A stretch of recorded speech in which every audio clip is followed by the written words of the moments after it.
In order to provide some background, my mother-in-law is the type of person who enjoys flaunting even the smallest achievements in the most extravagant manner. Despite lacking any sophistication in her own life, she goes out of her way to pretend that she is the talk of our society. One glaring example of her absurd behavior is the monthly club party she hosts. To clarify, there is no actual club. She merely invites her friends and coworkers for an evening gathering because they share the same profession. She refers to them as her fellow IT geeks. This peculiar ritual has been ongoing for quite some time. During these gatherings, all they do is brag about their accomplishments and achievements from the past month. Given the context, you can imagine how eager my mother-in-law was to announce that my grandfather had arranged a destination wedding for me, complete with a 6-day stay package. This was his generous gift to me, as I had shared my dream wedding plans with him on numerous occasions. Considering my limited budget and the size of the venue, I had meticulously curated a guest list. My husband and I had discussed the situation beforehand, and both agreed to prioritize our guests. Coming from a large family, narrowing down the guest list was challenging, but I managed to invite 22 people, while my husband invited 18 of our close friends and family members, whom we regularly interacted with. We were all set to send out the invitations when my mother-in-law unexpectedly showed up at our house late one evening, uninvited and unwelcome. It was already 9 p.m., and her presence irritated me from the start. She demanded that we make changes to the guest list. I couldn't fathom why she believed she had a say in the people I wanted to invite to my own wedding. My husband, to my dismay, supported her stance, which raised immediate concerns for me. I inquired about the changes she wanted, and she mentioned that she had already promised a few of her work friends an invitation. These friends, she claimed, were part of her IT Geeks group. I politely informed her that there was no room left on the guest list, as every invitee was someone we had a close relationship with and interacted with regularly. I sought support from my husband, but he avoided my gaze and sided with his mother. Despite explaining the situation to her, she insisted that I make adjustments. Frustrated, I showed her the guest list, emphasizing that every individual on it was someone intimately connected to our lives, and there was simply no way to exclude them. She then suggested removing my cousin's sister, whom I had lived with for 7 years after college. Her reasoning was that my cousin had moved to Birmingham recently, and it would be inconvenient for her to travel to the States. My patience wore thin, and I asked my husband to reason with her, but he continued to support her perspective, emphasizing the importance of inviting her chosen guests, especially after she had shared details about the destination wedding with them. I tightened my lips in frustration, feeling utterly lost on how to reason with my own fiancé, who was clearly being irrational. My anger boiled over, prompting me to storm out of the room. The following day, I woke up with a resolve. I would give them a taste of their own medicine. If they could be so thoughtless about my wedding, all for the sake of saving face in front of their colleagues, then I could be equally inconsiderate. I dialed my grandpa and recounted the events from the previous night. When I finished explaining, I made it clear that I wouldn't waste my energy trying to make them see reason. Instead, I decided to strip away the main attraction from their little charade. I informed my grandpa, whom I loved dearly, that I was removing him and grandma from the guest list, along with my dad's brother and his family. I also asked him to resign the gift he was giving me since he was no longer invited. Thankfully, my grandfather understood my intention and supported me without harboring any resentment. When I sent the updated guest list to my mother-in-law and fiancé, they were taken aback. I calmly informed them that those were the only individuals I could remove, but in doing so, we had lost our wedding venue. I made sure my fiancé understood the urgency of finding a new venue within the next 2 months or postponing the wedding. Additionally, there was the hassle of reprinting the invitation cards and arranging accommodations for out-of-town guests. I wanted both of them to grasp that none of this predicament would have arisen if it weren't for the generosity of someone in my family who had funded half of our wedding. However, I didn't expect them to suddenly start apologizing for their actions. My mother-in-law came over again, expressing remorse for coercing me into altering the guest list. She implored me to call my grandpa and invite him back, asking him not to cancel the hotel reservation or make any changes. I couldn't help but wonder why she was apologizing now, after she had already achieved what she wanted. She had made a commitment to her colleagues, and now they were receiving invitations. This weighed heavily on her, and she vocalized her frustration, noting that inviting them wouldn't make sense unless the wedding was at a destination.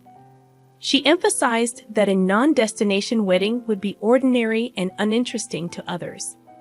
Upon hearing her express these thoughts, my husband finally admitted that he regretted supporting her decision. However, I wasn't ready to let his actions off the hook so easily. I reminded him that he shouldn't need extreme measures for him to support me in obvious situations. Although he apologized once again, I made it clear that my decision was final. It was a done deal, and even if I were to re-invite my grandpa, we wouldn't get back his incredibly generous gift. Was I being an angel for standing my ground? I recognized that, ultimately, the wedding was mine, and I should focus on myself. Yet, I couldn't help but feel a bit petty about not reversing my decision. Did this make me a bad person? However, my mother-in-law wasn't finished causing problems for us. As I mentioned in my previous post, I had no intention of asking my grandpa to reinstate his gift. This decision visibly upset my mother-in-law to the point where she began the habit of calling my fiancé every other day. She portrayed me as an ungrateful troublemaker seeking revenge. While, yes, I had taken certain actions that made me feel good, her labeling me ungrateful when she was responsible for this situation felt like too much. But it didn't end there. She went a step further, advising my fiancé to reconsider his life decisions, insinuating that what I had done was just the beginning and that his life would be this way if he married me. During one of these conversations, my fiancé was speaking on speakerphone, and I overheard these hurtful words. I was grateful for this transparency because I knew that my fiancé typically concealed anything that could potentially create discord in our relationship. He did tell his mother that she had crossed the line, but he didn't confront her more assertively. It's his relationship with his mother, and I understand that I can't ask him to sever ties with her just because she dislikes me. However, I am aware that if her interference continues, I might reach a breaking point, as I can't imagine enduring this for the rest of my life. Today, I had a heart-to-heart with my grandpa, sharing the news about the new wedding venue we had secured. While it didn't align with the vision I cherished my whole life, it was still a beautiful place, and I found happiness in it. I reassured him that he was invited again, and his laughter warmed my heart. My gratitude and love for him overwhelmed me. He had consistently supported me in everything I did, and he continued to do so now. Confronting my husband about my mother-in-law's escalating behavior became necessary. Our conversation delved into the awkwardness certain situations had created and the pain they had caused. In the end, my husband promised to address the issue with his mother and clarify her role in our lives. I hoped for a smooth journey forward, devoid of any more drama. Finally, the wedding day arrived, and I am now officially married. Despite the unexpected turns, the wedding was a thing of beauty, and my happiness knew no bounds. I couldn't help but smile when I noticed my mother-in-law sulking in a corner with her work friends, whom she had invited. In a surprising turn of events, my grandpa gifted us a house as a wedding present, a joint gesture from him and my uncles. In the grand scheme of things, I am just thrilled to embark on this new chapter of my life with my husband. I wanted to share this update with all of you who have been a part of this journey in your own way. It infuriates me when people believe they have the audacity to dictate how someone should get married or whom they should invite. It's high time someone reminded your mother-in-law that her time to influence these decisions is over. If she wants to flaunt, she can plan her own event in the future. You should firmly tell her to back off and leave you in peace. Are you absolutely certain about marrying that guy? Anyone with an ounce of insight would have seen through the manipulative game your mother-in-law was playing, and yet he supported her. You're not clueless, but perhaps you should scrutinize your life choices more closely. On a personal note, I live in Queensland while my family resides in New South Wales. Recently, my parents and my 27-year-old sister decided to invite themselves to my house for a week-long holiday after their cruise got canceled. Frankly, I wasn't thrilled about them staying for such an extended period, especially considering I'm pregnant and already juggling the responsibilities of caring for a 2-year-old. To complicate matters, our house isn't spacious enough to accommodate multiple guests. I have only one spare queen-size bed, which my parents were occupying. My sister, however, opted to sleep on my couch. She could have shared my bed with me since my husband is away for work, but her snoring and my constant nudges to roll over didn't make it a viable option. After 2 days of their stay, during dinner on the second night, my dad dropped a bombshell.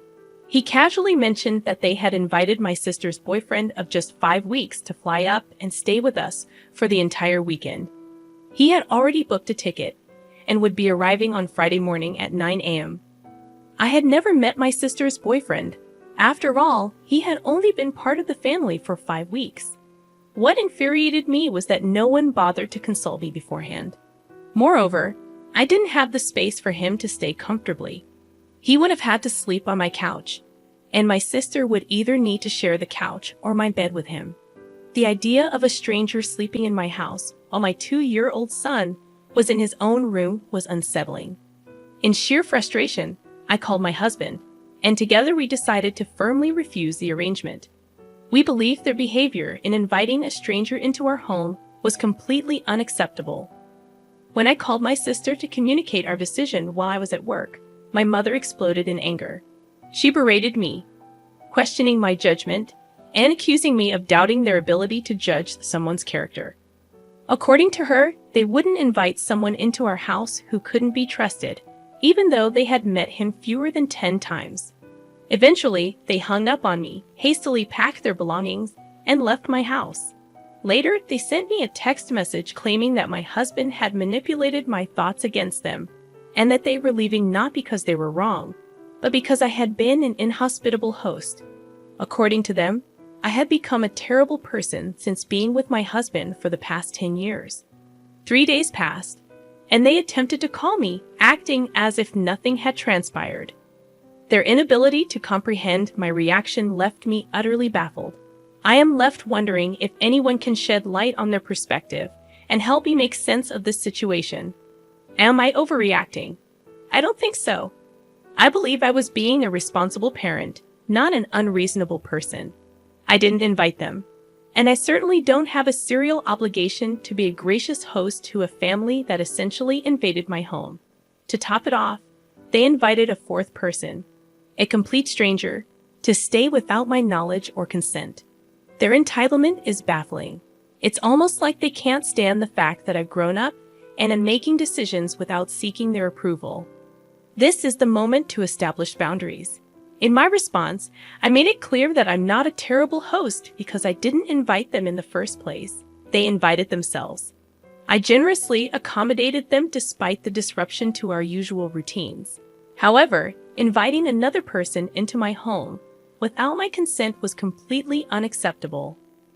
Their tantrum when I refused to cave in and their subsequent decision to leave for alternative accommodation, all the while attacking my character, means there will be a new set of rules before I consider hosting them again. I won't be going to hang out with them after the immature behavior they displayed in my house. I've had enough of their inappropriate actions for now, and I've decided to limit my contact with them until I feel I can face them again. They crossed a line by inviting someone I've never met into my home without my approval. They didn't ask, they simply informed me that it was happening. The fact that they mentioned my seemingly good mood indicates they were aware it wasn't a good idea. They assumed I would be a pushover and allow it. I'm standing up for myself and the safety of my children, and I know I'm not in the wrong here. I'm a 33-year-old woman, currently 5 months pregnant, while my 35-year-old husband is away on a business trip, set to return next month. This is my first pregnancy, and recently, I've been required to continue working at the office. When I first met my husband, he was incredibly skinny, and his eating habits were restricted due to his mother's cooking. She avoided spices, sauces, herbs, and even salt, sugar, and pepper, believing this bland approach was healthier. My husband grew accustomed to this tasteless diet, but when he tried my cooking, he realized there was a world of flavor beyond his mother's limited recipes. One Wednesday, I indulged my curry craving and made a large batch. While I usually had pre-prepared meals in the freezer, this time, I gave in to the temptation. I left the extra portions in the fridge. On that day, my in-laws unexpectedly visited, having a spare key in case of emergencies. When I returned home, ready to enjoy my curry, I found it replaced by a dish made by my mother-in-law, who had thrown my meal away, claiming it tasted spoiled. Unable to stomach her cooking in my pregnant state, I discreetly gave the unwanted food to a homeless person. However, someone witnessed my act of kindness and informed my in-laws. Suddenly, I found myself bombarded with accusatory messages, even from my mother-in-law. My husband supported me, but now I'm questioning if I overreacted. Honestly, OP, it seems like your in-laws are trying to control your life. Their invasion of your home, even when you're not there, is a huge red flag. And while the focus seems to be on your mother-in-law throwing away your food, the real issue here is the lack of boundaries. Setting firm limits with your in-laws is essential before your child is born. Consider changing the locks and installing security cameras to maintain your privacy and peace of mind. Remember, your home is your space, and you deserve to feel safe and respected within it.